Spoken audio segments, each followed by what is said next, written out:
everybody. I'm doing a session for Charlie today, a 30-minute session. Charlie, thank you so much, so very much for your open-mindedness to share with the YouTube public. So I'm gonna let you guys know a little bit of background story. My Abbey Psychic Services channel, I used to kind of sort between client sessions go there, Abbey Psychic Services, and then everything else goes on my Abbey Normal channel. And then I just decided, you know, let's just let it be all accessible in one place. And so I haven't posted anything on that channel for like a year now. But if you go out there, the first session that automatically plays when you go onto that channel is Charlie's session. So I want to thank you so much for exploring another session with me, and then also posting it to the public. Like, there's a history here. There's a historical event here. I also used to say clients' first names, but I've been on a weird rocky road where it became easier for me to just identify people as client, because some people don't want their first name to be used and some people are okay with it. And I'm sharing your first name because your first name was also shared in that original video. So there's like a historical event going on here. Okay, if you're interested in watching Charlie's previous session that was posted on YouTube, Charlie and I have done other sessions behind the scenes. I will put a link in the description. All right, I'm gonna read your goals now and I'm gonna get started. Thank you so much again for being open to sharing with the public. This is so cool. All right, so you say, I want to know, number one, under what circumstances did I leave my home planet to reincarnate on Earth? Was it voluntary? Okay. There's a lot of heart energy going on here. Number one, under what circumstances did I leave my home planet to reincarnate on Earth? Was it voluntary? Okay. Number two, how to reclaim the powers and abilities that I had before coming to Earth. Okay. I would love to see this home planet, to see what you were like. And I have a bajillion things going on in my head right now. I'm gonna read your other two, okay? And I'm gonna reconnect with all these, and then I'm just gonna see what comes next, okay? Sometimes it gets so full of things to say that it's almost like it gets too jammed up in my throat and I don't even know where to begin. Okay, so number three is, what lessons am I supposed to learn here on Earth before I can graduate and leave this place? Number four, how to return to my home planet. Okay. What circumstances did I leave my home planet to reincarnate Earth? Was it voluntary? How to reclaim the powers and abilities that I had before coming to Earth? What lessons am I supposed to learn here on Earth before I can graduate and leave this place? How to return to my home planet? This is all assuming you want to go back there. I mean, you might not even have a home planet anymore. You know what I mean? Like, there's a million possibilities going on. So where is the first actual incarnation where Charlie actually shared the gift of his soul, his light, with an incarnate experience on a planet? And from there, the domino effect took place that guided his soul to Earth. What was the attraction? What was the attraction? Was it known? Or was it kind of a subconscious event, like he was just guided through a domino effect to Earth? Was it voluntary? Was it involuntary? What abilities did he have on that planet? And what is his soul calling out for? Because I feel like you are longing to remember something very specific, a memory that's very specific to your soul. You're calling out for that memory to return to you, that there's some kind of special juices and means to it that are it's gonna empower you or impact your life here on Earth in a really profound way. You're wanting to acquire that. I mean, I see, this is really interesting as I'm going through all of this. It's like the wizard that's missing an ingredient, and this is the one ingredient that you need in order to complete the recipe, whatever you're trying to craft here. And then once you have access to that ingredient, you create the recipe. The recipe then is come to balance inside yourself, and then you become a representation of that here on earth. Because it feels like there's an exchange between this memory, this other planet, and the quest for Earth. And why Earth? Can you leave Earth, or when can you leave Earth and return to this home planet? All of this stuff is a series of events with deeper and deeper and deeper meaning that we're wanting to access here for this now. So what is your purpose here on Earth? Once you acquire this final ingredient and you have the recipe, and it's sort of awakening inside of yourself, what is your purpose here on Earth? Because if you have a purpose here on Earth, why would you ever want to leave Earth? Because when we are dancing in our purpose, we couldn't be more thrilled. We're always happy exactly where we are, you know? Why would we ever want to leave this place that we are in, where we're feeling enriched by our purpose and our zest for life? So there's something lacking here in how you're able to feel aligned with your purpose. It's like a longing to leave Earth because it just seems like such a lack, whereas in this memory, there wasn't a lack. All right, so I had to go through all that stuff, but let me see what comes to me in the journey state.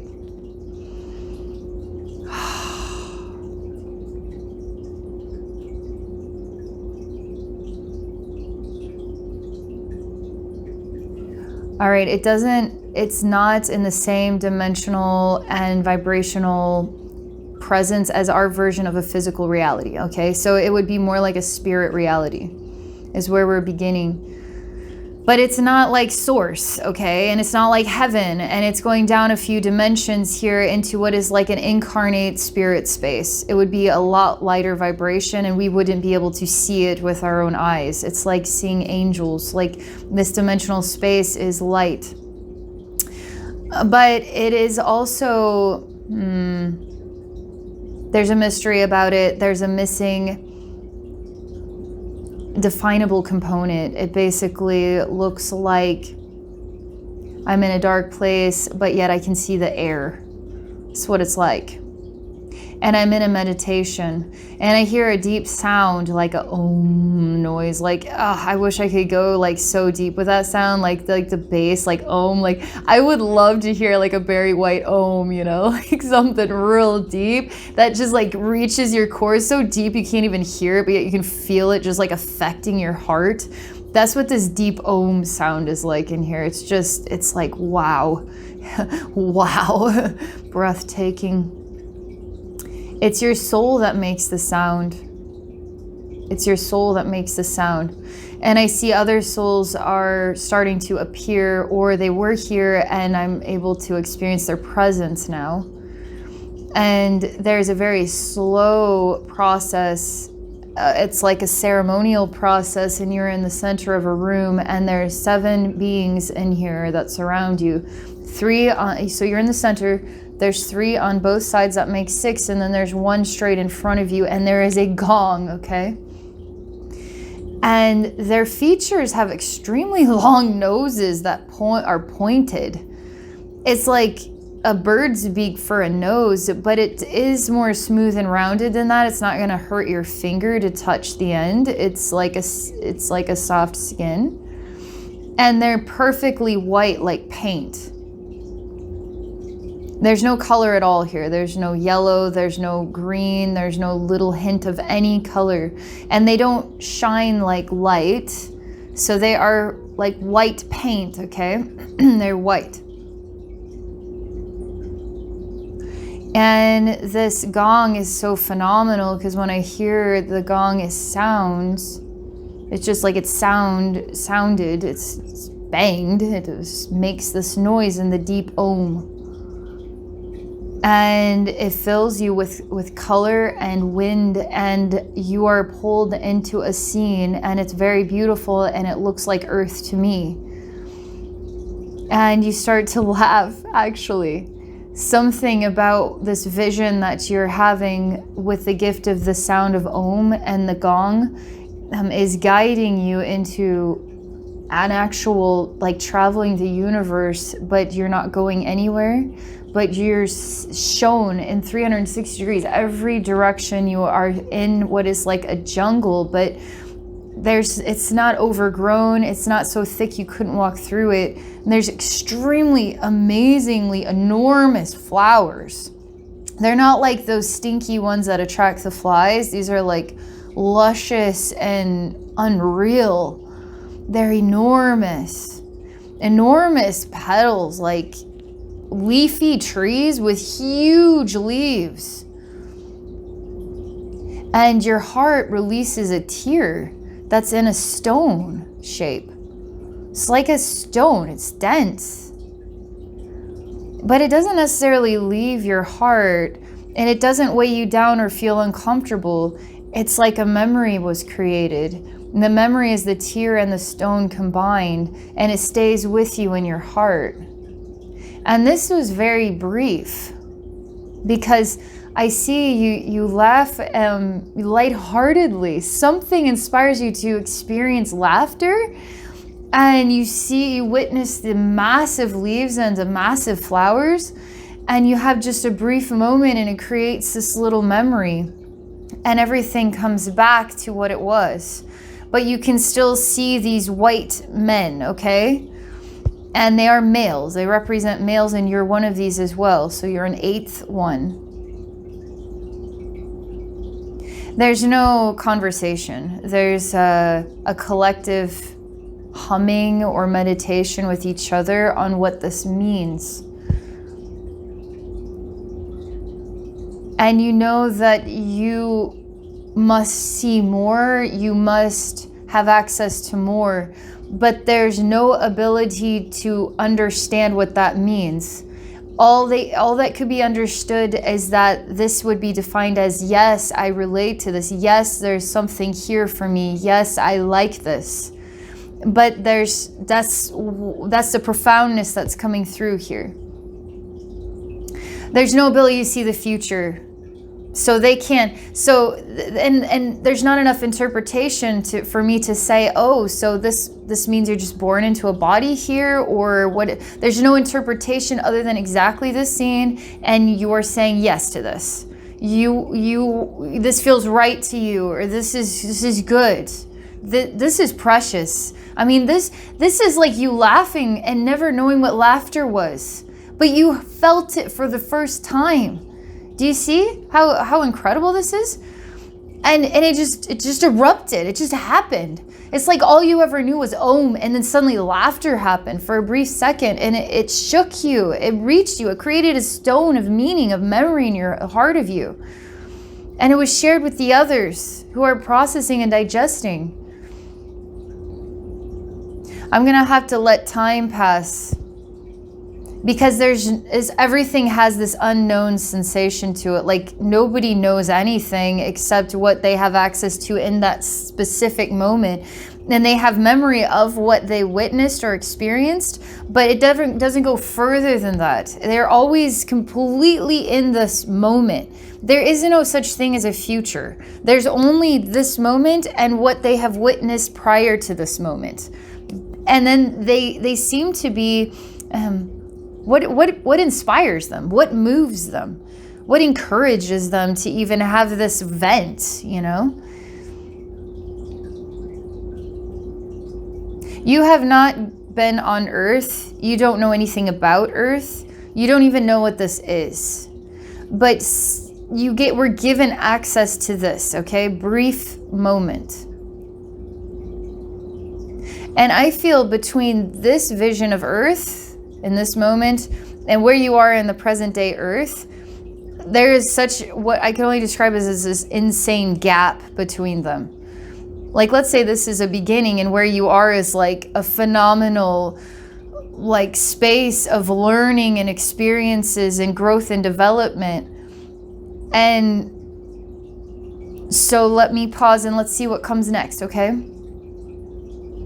It wouldn't make, they say that for you to return to this moment, as in for you to say, let's say this is the beginning, I come to Earth and now I want to return to that, would not make sense, because you have grown out of that beginning.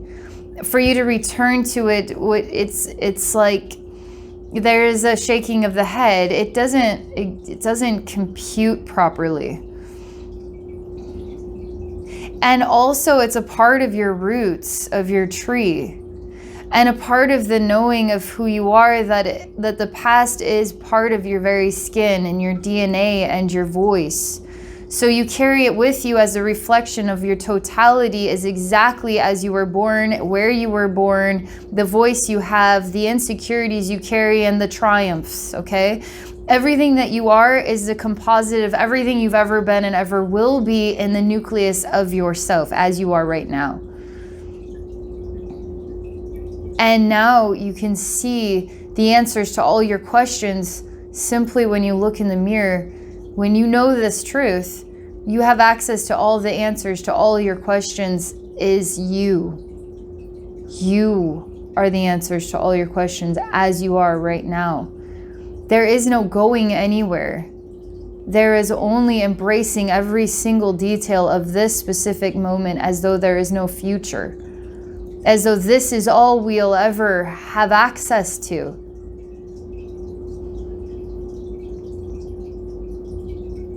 It's hard for me to speak about this place because there's a certain, like, I don't want to say certain words like they feel no pain. I feel wrong saying that. Because in this space, it's like they're building ideas or thoughts as though they don't even know what that is. It's such an incredible and interesting experience of a beginning. And there's no inspiration to ask, who am I? It doesn't relate here at all. And what is given is like the first flavor of food. And it is so insanely precious. It is cherished. And I say, why are they given this pleasant scene? Could they be given war? And what do they do with that? I feel like I could influence. I don't want to influence this. I don't want to vibrationally be heard here and influence this because it's so innocent. I don't want to alter what they are discovering all by themselves.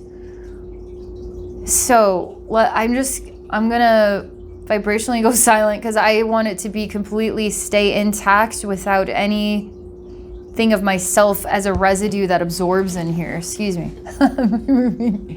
Okay, let's see what comes next.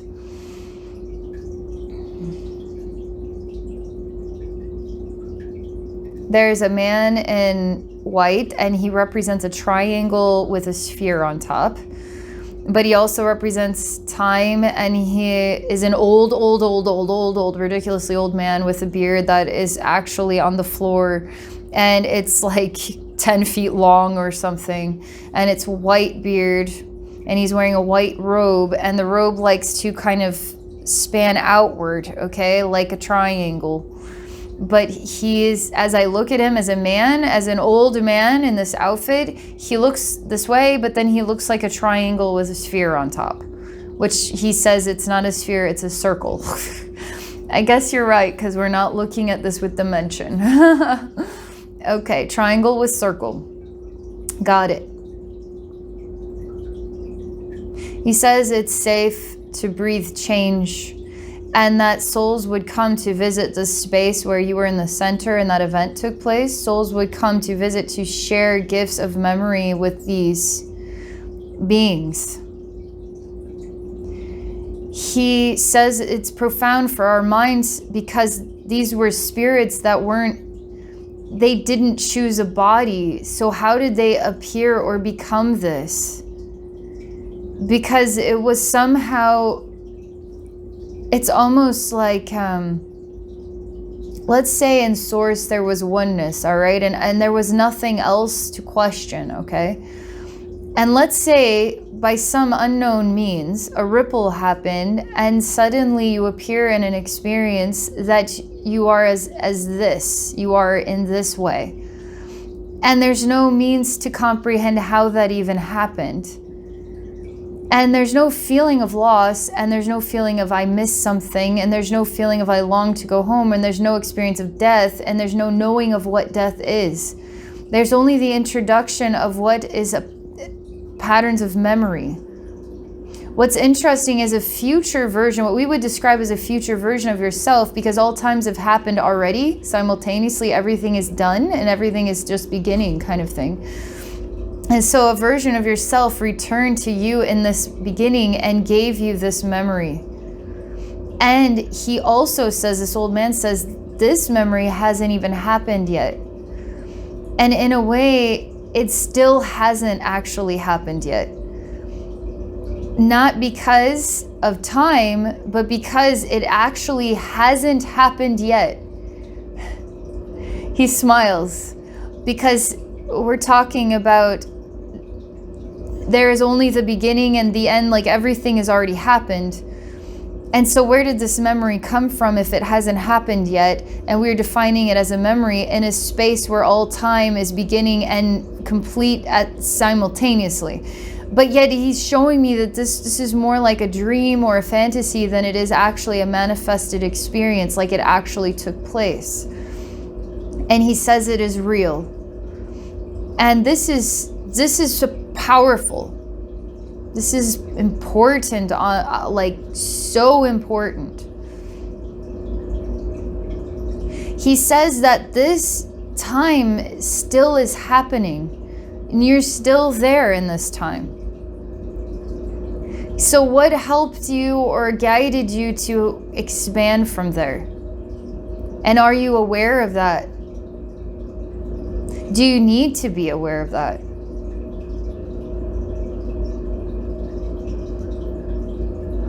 I feel it's okay for me to walk into this space more. I just felt nervous, like it was so innocent. It's like taking a baby that I think this is a good thing to show a baby, but it's all based on my own conceptions of good and bad. It's not giving the child the opportunity to discover the mirror for themselves.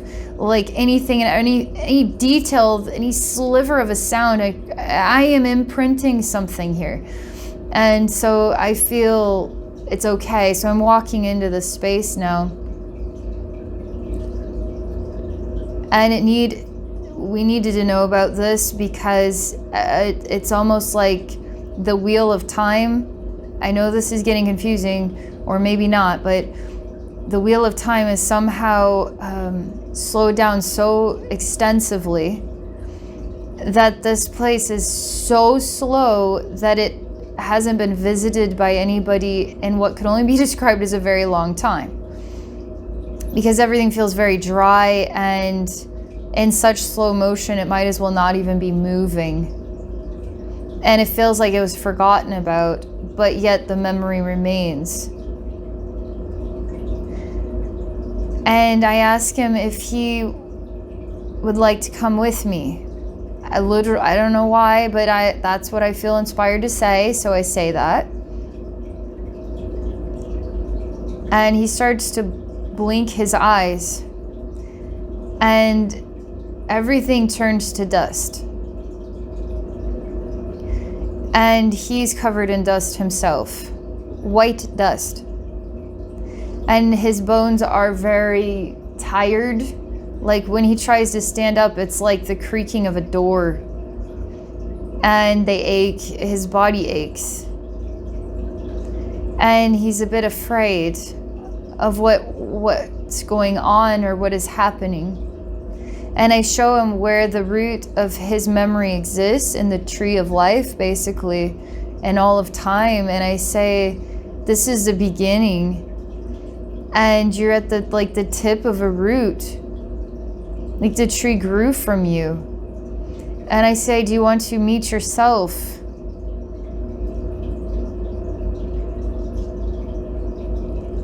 He just starts crying.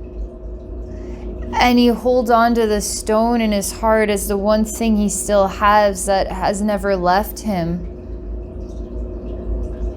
Like it's a cherished object. And he just cries and he cries and he cries. Like he can't answer this. He just cries. He says, myself? Question mark. Myself?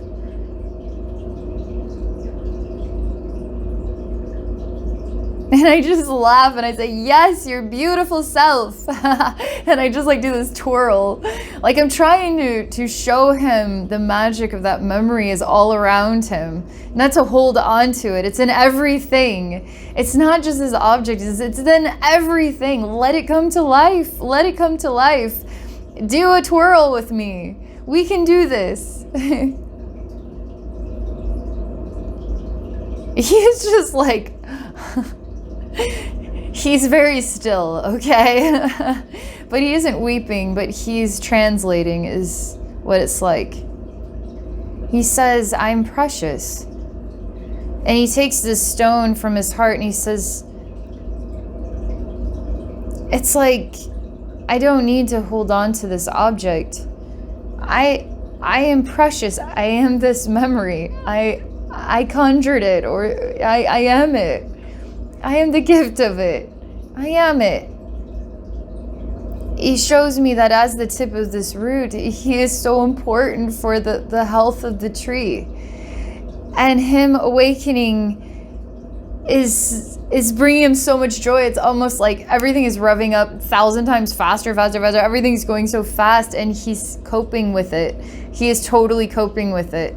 And he's starting to see that there's so much more to life than this. Like it was precious in the event, but now there's so much preciousness. Like it's everywhere and everything. And he's starting to grow into himself. And he's actually this very old man with a long beard. He's growing into himself in time. And he's starting to embrace the tree of his own life, of himself. And he is, he's so proud of who he is. He's so beautiful and he speaks so many languages and so many colors and so many sounds and so many wisdoms and so many awarenesses. And everything is starting to be not just the beginning and not just where this tree grew from and not just a future and not just, it's like a wholeness in all things, a wholeness in all things.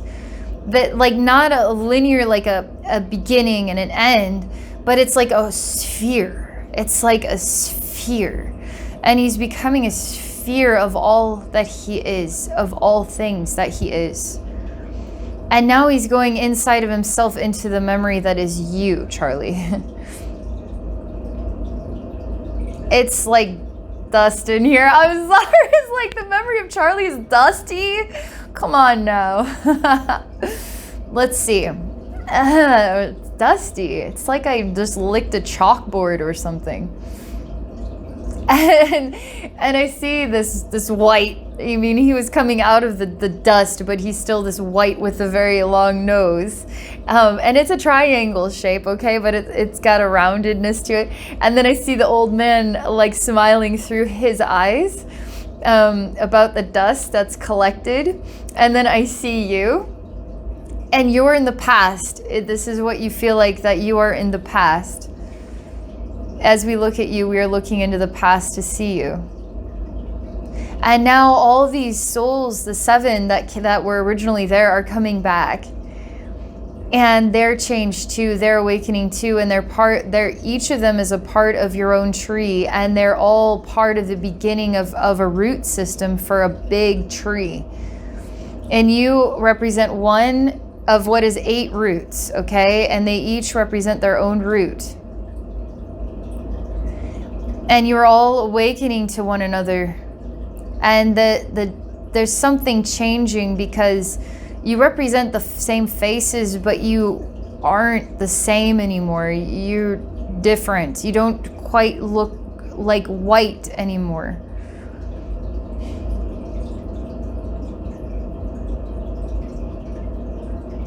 You're blending together as one kind of, it's a globulous substance, but it's as precious as a cell in the body. It's a precious cell. And as a oneness together, you have an incredible mind of awareness, and you're like a library or like an extraordinary encyclopedia of all there is, was, and ever will be. And you carry the memories, you all do. And when you come together, it's like imagine you'll hear people say there's like this dimension where you can go, and it's like this super college and university, and all these souls go there to study different things, and it's like this really phenomenal place. I've gotten to experience it myself. It actually vibrationally, it really exists, and it really is a place we can visit. Remember, all dimensions, all times, all spaces are accessible in all dreams. So there's a collective dream to have a place like this. Therefore, there is this place, okay? And it's thriving. It's fun as all get out, and souls love to go there and visit other souls, and at different dimensions of self-awareness too, and incarnate states. Like, it's really fun to go there, okay? And so when you guys merge, you're like this place to me. It's like you could be a cell, but we go into this cell, and it's a vast, infinite universe of all the knowledge of this incredible tree that you 8 work together to be a participant of something very special. And we celebrate you, but it's almost like we're within this achievement that we celebrate everybody here. We celebrate it all. We celebrate it all here. And so the very old man still is a very old man. And he lovingly looks at you in his past, okay? But now his eyes see, he's lovingly is you looking into your own eyes in the mirror of the present day and wondering about the future. And where you go from here with what you have access to and who you are and what you are.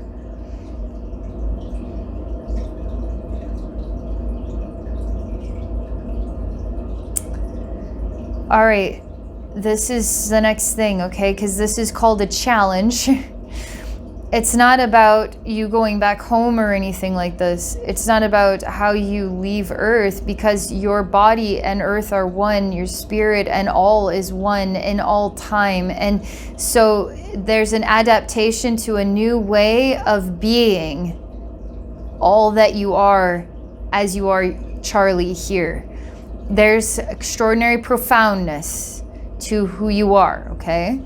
Awakening to your being at another level of self-awareness.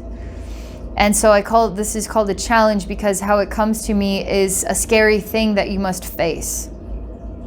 And we would feel it as a fear. I mean, scary thing that you must face must be a fear, right? But it seems to me like a block, like a wall that you didn't know was there. And if you don't know the wall is there, then how will you ever face it? But something of an insecurity manifested that wall to keep you in a way ignorant of it. So if you never knew about it, you would never have to face it, and you can keep just being this way. But you're wanting to awaken, to grow out of these like clothes that you're too small and too tight and suffocating, because you're wanting to grow into the being of all that you are, okay? And so this is here. It's your calling to face this wall, okay?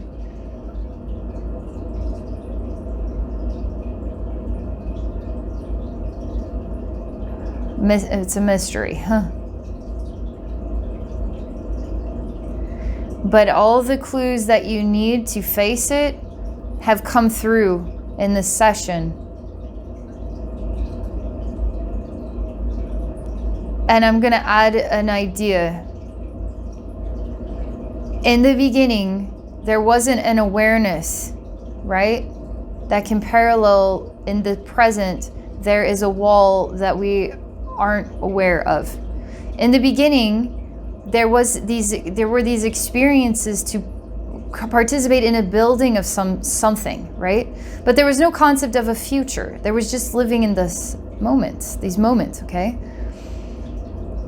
And that was innocent, and that was pure, and that didn't need to be better than that, because it was beautiful and was perfect as it was. It even turns into an extraordinary dimension where we can go into the 8 of you to experience a phenomenal university place of what your tree represents, and get to know each other and have fun here. It's an awesome place. This beginning that may seem like nothing is everything, okay? You could say a parallel to you, this beginning of you awakening to yourself on another level of yourself, you could say is nothing, right? But it's everything, okay? I feel the wall is really just a riddle or a manipulation of the concept that you're not everything, or that this isn't enough or something. If this is enough, then what is that saying about you not knowing everything, or you not having access to your purpose on a level that you're thriving with it? Or, if this is enough, then what is that saying about where things feel like a lack? What's interesting is in this beginning, there was no idea of a lack. The fact that there's even an idea of a lack means there is so much more here in this experience with Earth than there ever was in that beginning. So you can see why going back to that would not be correct. It doesn't really make sense exactly. That's what they're showing me. You're going to figure it out. It will come to you. Just through this session, just through this talk and this explanation of sorts and this exploration, you are receiving the subliminal information you need to activate the something inside yourself, the final ingredient of the recipe. I'll let it come to you, but you're going to have to try to put something into action. It's the one thing that when we want to awaken, we become awake. We just don't seem to know that we are yet, which is why we have to show ourselves an activity of some kind in order to activate or help to see more in the mirror of what already exists, because we can't yet see it. We're blind to it. So to stop being blind to it, you will have to try something. You have to put something in action or in motion. Start doing tarot readings for people. Well, I'm not a psychic person. That's where you're wrong about it. You have collected so much information in your life, and you're such a library yourself, that you are an all-knowing being. Now, if you decide as a human that you aren't that, then you aren't that. Because you decided, right? The hard part is deciding you're awakened, but not feeling like you are, right? Knowing that you're an all-knowing being, but not feeling like you are. So you have to do some kind of physical activity that's outside the box of your comfort zone in order to expose the wall that never really was there, because you've outgrown it. All right. All the information you need is in the session, okay?